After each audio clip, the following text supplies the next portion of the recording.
అందరికీ నమస్కారం. మణెమ్మ ఉదయం 10 గంటలైనా పక్క మీద నుంచి లేవలేకపోతుంది. డిసెంబర్ నెల.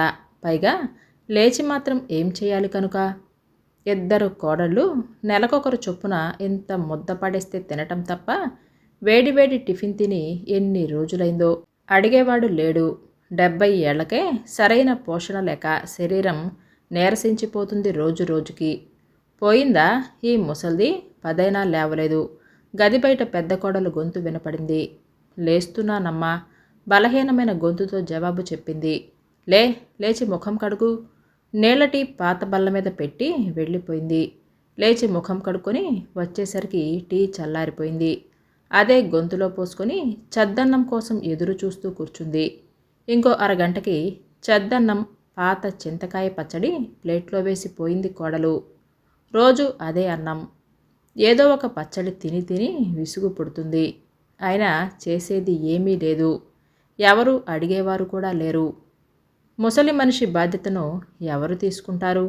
ఒక వృద్ధాప్య పెన్షన్ తీసుకునేటప్పుడు కొడుకులు వంతులేసుకొని డ్రా చేసిన డబ్బు జేబులో వేసుకోవటమే తప్ప నెలకి ఒక్కసారైనా సరే నోరు తీపి చేయాలి అని అనుకోరు. మణెమ్మ నిట్టూర్చి స్నానానికని లేచింది. వేడి నీళ్లు ఏనాడూ నోచుకోలేదు. ఎండలో బకెట్ నీళ్లు ఉంచి అవి గోరువెచ్చగా అయ్యాక స్నానం చేస్తుంది. రేకులూడి వేలాడుతూ ఉంటాయి. అది ఎక్కడ గీసుకుంటుందో అని భయం. ఒక్క శీల కొట్టివ్వమని ఎన్నిసార్లు అడిగినా వినిపించుకున్న పాపాన పోలేదు. నెలకొక ఒంటి సబ్బు, ఒక బట్టల సబ్బు ఇస్తారు అంతే. అంతకు మించి ఏమీ ఇవ్వరు. జీవితం అంటే విరక్తి కలుగుతుంది. చావు రాదేమి? యాతన లేని నిద్రలోనే ప్రాణం పోయేలా చూడమని దేవుణ్ణి కోరుకోని రోజు లేదు. మణెమ్మ జీవితం భర్త ఉన్నంతకాలం బాగానే గడిచింది. 5 ఎకరాల భూమిని ఆయనే చేసేవాడు. పాడి పంట జీవితం ఉన్నంతలో బాగానే గడిచిపోయింది. 2 కొడుకులను బాగా చదివించాలని చాలా ఆశపడేవారు రమణయ్య. ఆయన ఆశ నెరవేరలేదు. పెద్ద కొడుకు చిల్లర వ్యాపారం పెట్టుకున్నాడు. రెండోవాడు ధాన్యం కమిషన్ బిజినెస్ చేస్తున్నాడు. కోడళ్ళు మామగారు ఉన్నంతకాలం నోరు మెదపలేదు. క్రమంగా మణెమ్మ స్థానం వేప చెట్టు కింద రేకుల గదిలోకి మారింది. ఎప్పుడైనా వరండాలో కూర్చున్నా సూటిపోటి మాటలతో బాధించి లేవగొడతారు. నలుగురు మనవళ్ళు ఉన్నా వాళ్ళని చేరదీయటానికి ప్రయత్నిస్తే ఊరకుక్కుల తంతు. పిల్లలకి ముసలిదానా అని వెక్కిరించటం నేర్పించారు. మణెమ్మ కొడుకులైనా కొంచెం ప్రేమ చూపిస్తారేమో అని ఆశపడేది. అది ఎంత దురాశో ఆమెకు తెలిసి వచ్చి మౌనంగా ఉండటం అలవాటు చేసుకుంది. స్నానం కానిచ్చి బయటరుగు మీద కూర్చొని వచ్చే పోయే వాళ్ళని చూస్తూ కూర్చుంటుంది. అదే ఆమెకు కాలక్షేపం. అమ్మమ్మా అన్న పిలుపు విని కళ్ళు చిలికించి చూసింది. విజయ, మునసూబు కోడలు, తనని ఆప్యాయంగా పిలిచే ఏకైక మనిషి. ఆమె దుస్థితి తెలిసి వీలున్నప్పుడల్లా ఏదో ఒకటి తినటానికి ఇస్తుంది. 2 బొబ్బట్లు కాగితంలో చుట్టి మణెమ్మకు తెచ్చిచ్చింది. అడపాదడప విజయ దేవుడి ప్రసాదమంటూ ఏదో ఒకటి తెచ్చిపెడుతుంది. ఆత్రంగా 2 బొబ్బట్లు గబగబా తినేసింది. విజయ గ్రామ పెద్ద కోడలు కాబట్టి కోడళ్ళు ఏమీ మాట్లాడరు. అమ్మమ్మా, చాలా ఏళ్ల క్రితం వాసు అని ఒక 10 ఏళ్ల అబ్బాయి మీ ఇంటి పక్క పోర్షన్లో ఉండేవాడు, గుర్తుందా? మణెమ్మ గుర్తు తెచ్చుకోవటానికి ప్రయత్నం చేసింది. అవును, 20 ఏళ్ల క్రితం వాసు తన ఇంటి పక్కన పోర్షన్లో ఉండేవాడు. 10 ఏళ్లుంటాయేమో వాడికి. సన్నగా పొడవుగా మౌనంగా ఉండేవాడు. వాసు తల్లిదండ్రులు బస్సు యాక్సిడెంట్లో పోయారు. వాసు తండ్రికొచ్చిన డబ్బులు తీసుకొని వాడిని తానే చదివిస్తామని తీసుకొచ్చాడు వాళ్ళ బాబాయి. వాసు పిన్నికి ఒక చిన్న బాబు ఉండేవాడు.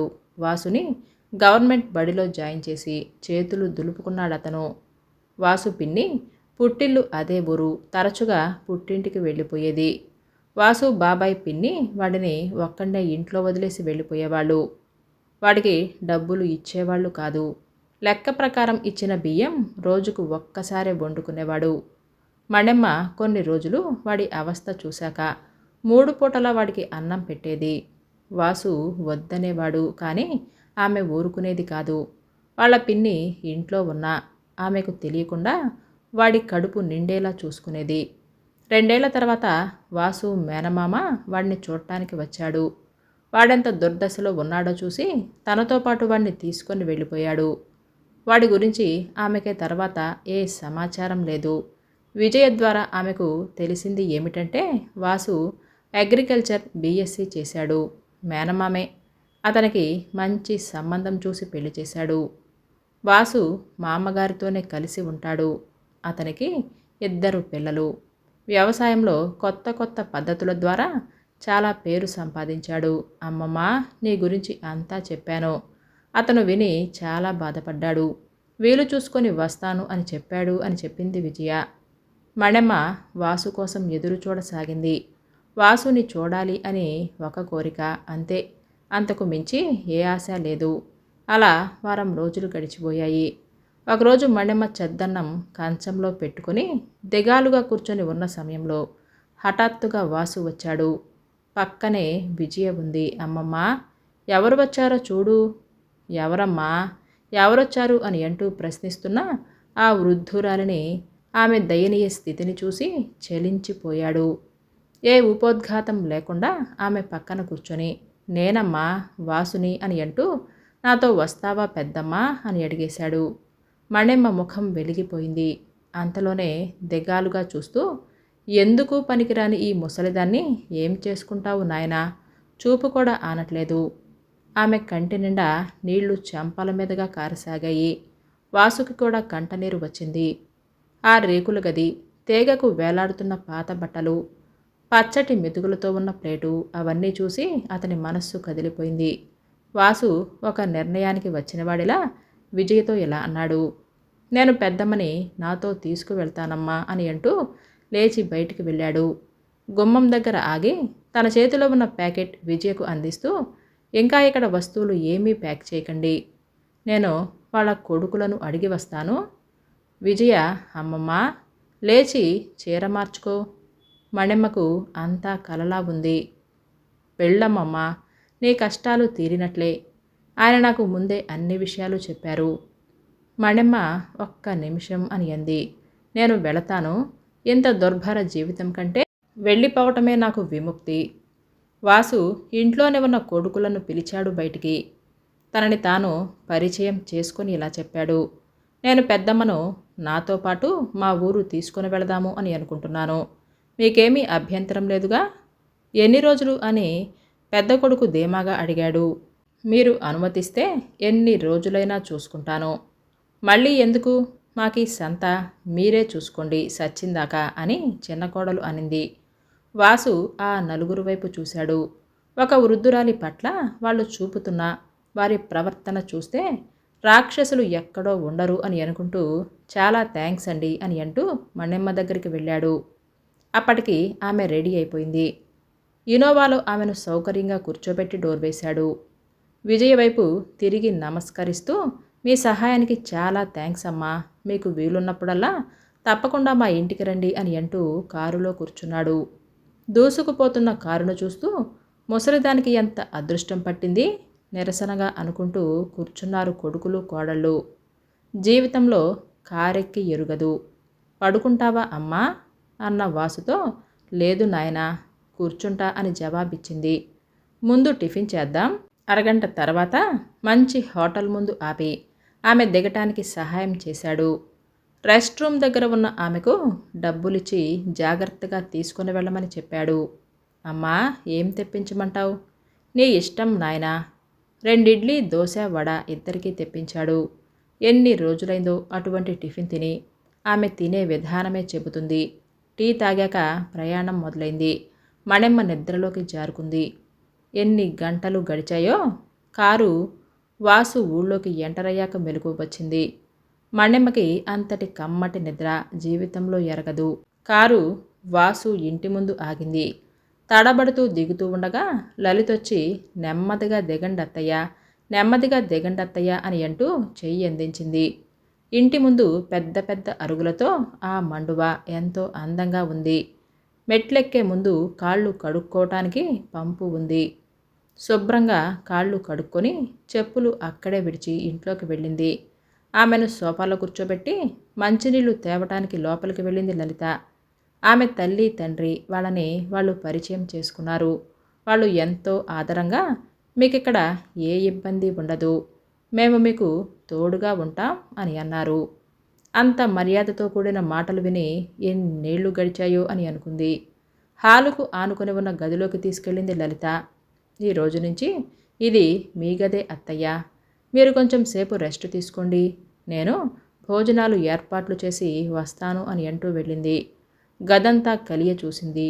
నీటుగా ఉన్న పక్క, దాని పక్కనే బాటిల్తో నీళ్ల గ్లాసు ఉన్నాయి. బాత్రూమ్ తలుపు తీసింది. ఎంతో నీటుగా ఉంది. ఇంతలో జయమ్మ వచ్చింది. నా పేరు జయమ్మ, మిమ్మల్ని కనిపెట్టుకొని ఉండమన్నారమ్మా వాసు సార్. అమ్మా రండి భోజనానికి అని అంటూ కిచెన్ పక్కన ఉన్న పెద్ద హాల్లోకి దారితీసింది. వాసు మణెమ్మ పక్కన కూర్చొని ఆమె మొహమాట పడకుండా చూశాడు. భోజనాలయ్యాక లలిత మణెమ్మను ఆమె గదిలోకి తీసుకెళ్ళింది.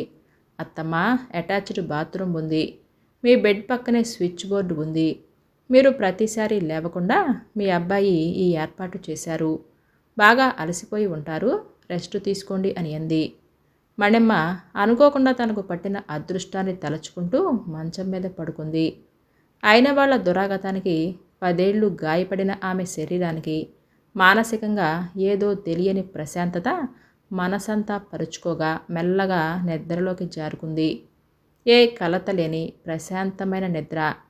చీకటి పడుతూ ఉండగా మెలకువ వచ్చింది. వెంటనే లేవకుండా అలాగే కూర్చుండిపోయింది. పనమ్మాయి జయమ్మ వచ్చి, లేచారా అమ్మా, రండి ముఖం కడుక్కుందురుగాని అని అంటూ ముఖం తుడుచుకోవటానికి టవల్ అందించింది. పొగలు కక్కుతున్న టీ లలిత తెచ్చిచ్చి పక్కనే కూర్చొని, బాగా అలసిపోయినట్లుగా ఉన్నారత్తమ్మ, కాసేపాగి వేడి నీళ్లతో స్నానం చేయండి, అలసట పోతుంది. జయమ్మ, కాసేపాగాక అమ్మ స్నానం చేస్తారు, దగ్గరుండు అని చెప్పింది. మణెమ్మకు క్రమంగా ఆ ఇంట్లో వాతావరణం అలవాటైపోయింది. ఒక పద్ధతిలో మనుషులు ప్రవర్తించే విధానం, ముఖ్యంగా తనను సొంత తల్లిలా వాసు చూసే విధానం, కోడలు ఆమె తల్లిదండ్రులు చూపే గౌరవం, ఇదంతా కళా నిజమా అన్న సందేహం కలిగేది. పదే పదే పిల్లలు చాలా ప్రేమతో నానమ్మా అని అంటూ పిలవటం ఎంతో సంతోషం కలిగించేది మణెమ్మకు. కొత్త జీవితం మొదలైంది. 15 రోజుల తర్వాత ఆమెకు కొంత బలం వచ్చిందని అనిపించాక 2 కళ్ళకి ఆపరేషన్ చేయించాడు వాసు. జయమ్మని పూర్తిగా ఆమె సేవకు నియమించాడు. ఆమెకు బలమైన ఆహారం ఇచ్చే బాధ్యత లలిత తీసుకుంది. ఒక వృద్ధురాలికి ఇవ్వాల్సిన గౌరవం, ప్రేమ, ఆధారం అన్నీ ఆ ఇంట్లో లభించాయి. మణెమ్మలో చాలా మార్పు వచ్చింది. శారీరకంగా మానసికంగా కూడా రోజులు హాయిగా గడిచిపోతున్నాయి. ఆ మధ్య 2 వెడల్పాటి బంగారు గాజులు, మెడలోకి ఒక గొలుసు చేయించాడు వాసు. వద్దు నాయనా, నాకు ఎందుకీ ఖరీదైన నగలు అని వారించినా వినకుండా లలిత చేత ఆమె మెడలో వేయించాడు. అప్పుడప్పుడు మణెమ్మకు మళ్ళీ వాసు తనని ఆ రేకుల గదికి పంపించినట్లు పీడకలలు వస్తూ ఉండేవి. అది కళ, నిజం కాదు అని సమాధాన పడేది. వాసు ఎప్పుడు పొలం పనిలో తీరిక లేకుండా ఉండేవాడు. ఒకరోజు అందరం కలిసి ఆటవిడుపుగా పొలంలో భోజనం చేసేవాళ్ళం. పొలంలోనే ప్రత్యేకంగా నిర్మించిన పర్ణశాల లాంటి పాక దగ్గరే గడిపేవాళ్ళము. ఆ రోజు మాత్రం ఉదయం 10 గంటలప్పుడు వాసు ఇంట్లోనే ఉన్నాడు. వంటింట్లో జయమ్మ కూరలు తరుగుతూ ఉంటే కుర్చీలో కూర్చొని కబుర్లు చెప్తూ కూర్చోవటం అలవాటైపోయింది. తన అనుభవాన్ని ఎంతో గౌరవించే లలితంటే మణెమ్మకు ఎంతో ఇష్టం. వాసు లలిత హాల్లో తన గురించి మాట్లాడుకోవటం వినిపించి ఆలకించసాగింది. అమ్మతో జర్నీ గురించి చెప్పావా? లేదు, నాకంటే మీరు చెప్తేనే బాగుంటుందేమో. సరే, సాయంత్రం నేను చెబుతాను. కావలసిన బట్టలు ఇంకా ఏమేమి అవసరమో జాగ్రత్తగా సర్దు, సరేనా అని అన్నాడు. అందుకు లలిత సరేనంది. అన్నీ లిస్టు రాసి పెట్టా, అలాగే చదువుతాను. వాసు బయటికి వెళ్ళాడు. వాళ్ళ మాటలు విన్న మణెమ్మ కలవరపడిపోయింది. నెమ్మదిగా లేచి గదిలోకి వెళ్ళింది. ఎందుకో హఠాత్తుగా అంతులేని నిస్సత్తువ ఆవరించింది. ఆలోచిస్తూ పడుకుంది. అవును, వాళ్ళు మాత్రం ఎన్ని రోజులు తన భారాన్ని మోస్తారు?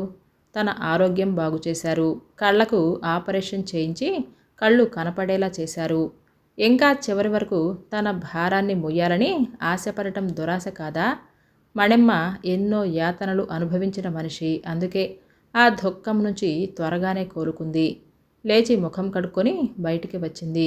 తన మనసులోని భావాలని బయట పడకుండా శత విధాల ప్రయత్నం చేస్తూ పదే పదే పరిసరాలను, మనుషులను తరచి తరచి చూడసాగింది. ఎందుకంటే అటువంటి మంచి మనుషులను తనక ఈ చరమదశలో చూడలేదు కనుక. భోజనానికని వచ్చిన వాసుని తదేకంగా తనివితేరా చూడసాగింది. భోజనం అయ్యాక గదిలోకి వెళ్ళిపోయింది. దుఃఖాన్ని ఎలాగో ఆపుకుంటుంది. వాసు లోపలికి వచ్చి మంచం పక్కన కుర్చీలో కూర్చున్నాడు. లలిత కూడా వచ్చి అతని వెనకే నిలబడింది. అమ్మా, నీతో కొంచెం మాట్లాడాలమ్మా. ఆమె చేతిని తన చేతిలోకి తీసుకొని నెమ్మదిగా అన్నాడు. ఇప్పుడు నీ ఆరోగ్యం బాగానే ఉంది కదమ్మా, జర్నీ చేయగలవు కదా? వచ్చే కన్నీటిని ఆపుకుంటూ కళ్ళు దించుకునే తలూపింది మణిమ్మ. అయితే టికెట్స్ కన్ఫర్మ్ చేస్తాను. ఎక్కడికి అని అడిగే ధైర్యం లేక అలాగే నాయనా అని అంటూ ఉండగానే ఆమె కళ్ళ వెంట నీరు కారసాగింది. భార్యాభర్తలు ఇద్దరూ కంగారు పడిపోయారు. ఎందుకమ్మా, ఏమైంది? నీకిష్టం లేకపోతే వద్దు. లేదు నాయనా, వెళతాను. ఇంకా నువ్వే చివరి వరకు చూడాలి అని దురాశ లేదు నాకు. వాసుకి అర్థం కావటానికి కొంత సమయం పట్టింది. నవ్వుతూ ఆమె పక్కన కూర్చొని, అమ్మా, నేను మామయ్య అత్తయ్య వాళ్ళతో నిన్ను కూడా కాశీ ప్రయాణానికని ఫ్లైట్ టికెట్స్ బుక్ చేయడానికి అడిగాను. కాశీగా నమ్మలేనట్లు అతని వైపు చూస్తూ అడిగింది. అవును, నిన్నెప్పుడు ఆ రేకుల గదికి, ఆ రాక్షసుల దగ్గరికి ఎప్పటికీ పంపను, నువ్వు కోరుకుంటే తప్ప అని అనగానే ఆ మాటలకి మణెమ్మ నిలువెల్లా కరిగిపోయింది. నీకు నేనేం చేశానని నాకింత అదృష్టం కలగజేశావు నాయనా? అమ్మా, నిన్ను తీసుకురావటం చాలా ఆలస్యం చేశానమ్మా. ఆ రోజుల్లో నువ్వు చూపిన దయ, పెట్టిన అన్నమే నన్ను బతికించింది. నేను జీవితంలో ఎవరికైనా రుణపడ్డానంటే అది నీకు, తర్వాత మావయ్యకు, లలితకు మాత్రమే. మణెమ్మ తన ముడతలు పడిన చేతులతో వాళ్ళిద్దరి చేతుల్ని కళ్ళకద్దుకుంది. భార్యాభర్తలు ఇద్దరికీ కళ్ళనీరు వచ్చింది. వాసు ఇలా అన్నాడు. అమ్మా, ఈరోజు చెబుతున్నాను, నువ్వు నాకు బరువు కాదు. నీకు సేవ చేసే అదృష్టం నాకు కలిగించు. రెండు చేతులు జోడించి అంటున్న భర్తలోని మానవత్వాన్ని చూసి చలించిపోయింది లలిత. కథ పేరు తొలకరి. రచన భవానీ కుమారి బెల్లంకొండ గారు. ఈ కథ మీకు నచ్చిందండి? అయితే లైక్ చేయటం, సబ్స్క్రైబ్ చేయటం, షేర్ చేయటం మర్చిపోవద్దు. మీ అమూల్యమైన అభిప్రాయాలను నాకు కామెంట్స్ రూపంలో తెలియజేయండి.